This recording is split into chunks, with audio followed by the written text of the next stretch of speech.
So one of the things I've been saying on the show is, look, you got to give credit to Gavin Newsom for this reason. He really stepped up to fight. And this is what the Democratic base has been yearning for Democratic leadership to do, is you have to fight. We're looking at fascism. It's very apparent. There's no more plausible deniability anymore. There's no more gray area anymore. It's very black and white. Which side are you on? And are you going to actually stand 10 toes down for fighting against these people who are destroying the country? So Gavin Newsom has stepped up. However, I also warned you that if you go back to when Trump first got into the White House for his second regime, Gavin Newsom was literally doing the exact opposite of what he's doing now. Namely, he misread the moment, and he thought, oh, well, hold on. I guess what the country wants is for us to hold hands and sing Kumbaya with the other side and have reasonable discourse and dialogue and, you know, really get to the bottom of where we disagree, but we'll come together as Americans at the end of the day. So what did he do? He started this podcast. He had on Charlie Kirk, who smacked him around. He had on Michael Savage, a far right-wing radio host who smacked him around. He had on sloppy Steve Bannon, who slapped him around. And so his attempt at, like, bridge building and hey, I'm one of the good liberals. Like, look at me. I'm engaging with the right. It actually became a massive humiliation because he invited these people on and didn't hold them accountable. He invited them on and basically let them spew their bullshit with minimal pushback.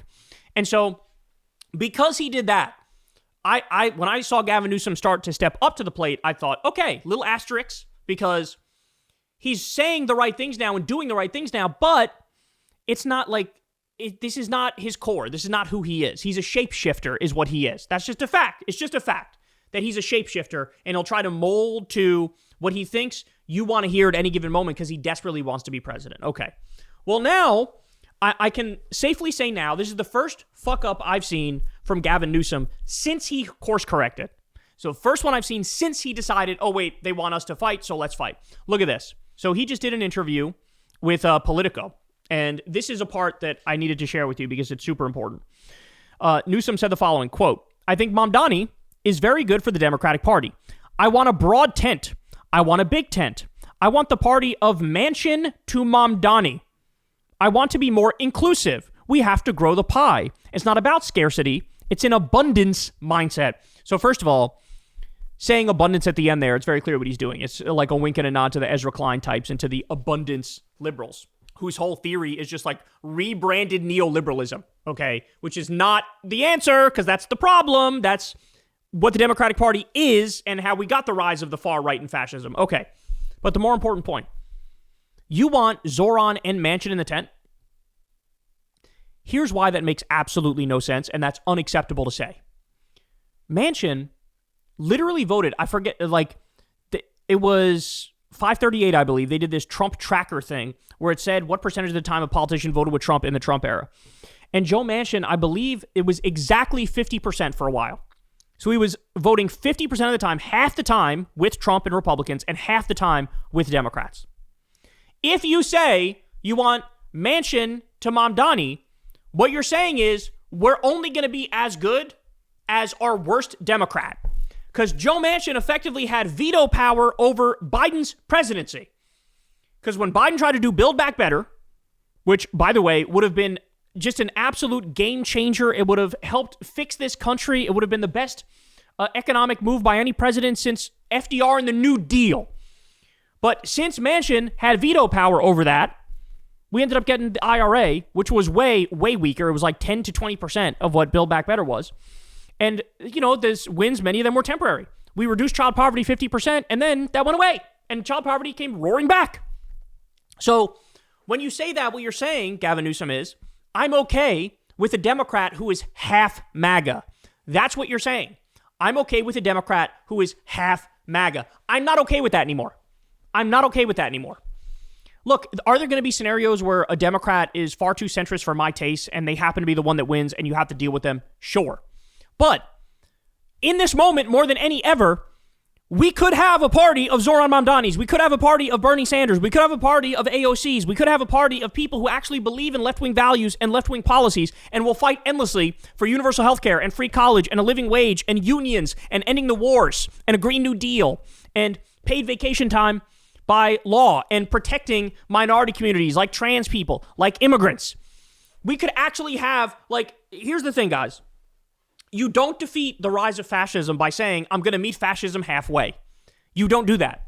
You defeat fascism by having a counter ideology, which is totally against fascism and builds something totally different and good for the entire country. Builds a social democratic or democratic socialist system where people have healthcare, they have free college or trade school, they have higher wages, they have vacation time. You bring back this notion of the American dream that you can make it and you can do better than your parents' generation and your grandparents' generation. But here he is, and he still doesn't get it. This shows to me he still doesn't get it. He doesn't get it. We are fucking done with the mansions. I've never seen a revolt like I've seen now. Think of, the I've Had It podcast ladies going after Cory Booker and chastising him for selling out to the Israel lobby and AIPAC. But according to what Newsom's saying here, no, we welcome them in the tent. Well, then what you're saying is I want a Democratic Party that's going to be half MAGA, still going to cuck themselves to Israel, still going to cuck themselves to the military-industrial complex. No, we have to stand for something different. We have to stand for something better. We can't do the same old, same old. What Gavin Newsom is arguing for when he says that is the same old, same old. If you have Kirsten Sinema's, if you have John Fetterman's, that's the thing, right? Like, saying this is the same as saying, oh, I want a party from Fetterman to Zoran. It's like, Fetterman is just a Republican. He's just a Republican. He's just MAGA. So what you're saying is, I want my own agenda undercut by these people. So I want to get only 20% of what I want to get done. That's what I want to get done in the party as I envision it. That's insane. That's insane. We can and should hope and wish for better.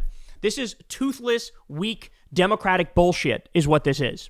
And this is a massive misstep. I hope people see this quote. I hope they understand what it really means, because this is a massive capitulation to the right. This is a massive capitulation to the rise of fascism. Like, I really thought the rise of fascism would wake everybody up in the sense that they go, and to be fair, the Democratic voting base has done this for sure. They see the rise of fascism and they wake up and they go, literally never any of that ever again, period, full stop. We're not going to allow any of this to happen ever again, ever. We're not going to allow the building of fucking concentration camps. We're not going to allow the illegal bombings and endless warmongering. We're not going to allow ICE to become the fucking Gestapo. We're not going to allow Trump to steal the election. We're not going to allow fuck you and the horse you rode in on. We're a no on everything. And that's what the base wants. But here's Newsom saying, yeah, but I want in the tent half MAGA Democrats. Well, I'm sorry. I don't. There are going to be instances of some Democrats who end up winning who are more centrist than I would like. And are we going to work with them? Are we going to find a way to get the agenda through with them? Yes. But we are not going to accept the fucking sellouts anymore. That's the thing. There's a difference between a reasonable disagreement and a sellout. You understand what I'm saying?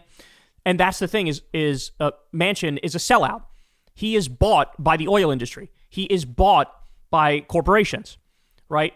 Kirsten Sinema was bought by pharma, and she killed lower drug prices on every drug. I remember covering that. She took like $1 million from Big Pharma, and then she's the reason why Biden's plan of lowering all drug prices didn't get through.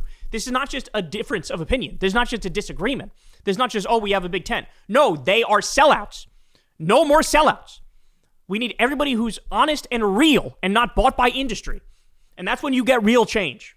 So if this is your highest aspiration, is having mansions in the party, then your Democratic Party is going to lead to the rise of the next fucking Trump. It's going to be President Nick Fuentes in the 2030s. If this is your idea, this is your vision of change. It's not real change. It's just not. So huge, huge misstep from Gavin Newsom. I hope everybody takes note of this and realizes that he's a shapeshifter. And he went from cucking himself to MAGA to fighting MAGA, and now some of his true colors come out where it's like, oh, I don't actually want to defeat them and do a counter ideology. I want to go along to get along and have Democrats who agree with MAGA a large percentage of the time. Unacceptable. Hey, y'all, do me a favor and like and subscribe. It helps out big time in the algorithm. Click the bell as well for notifications when videos drop, and watch that video on screen right now. You know you want to.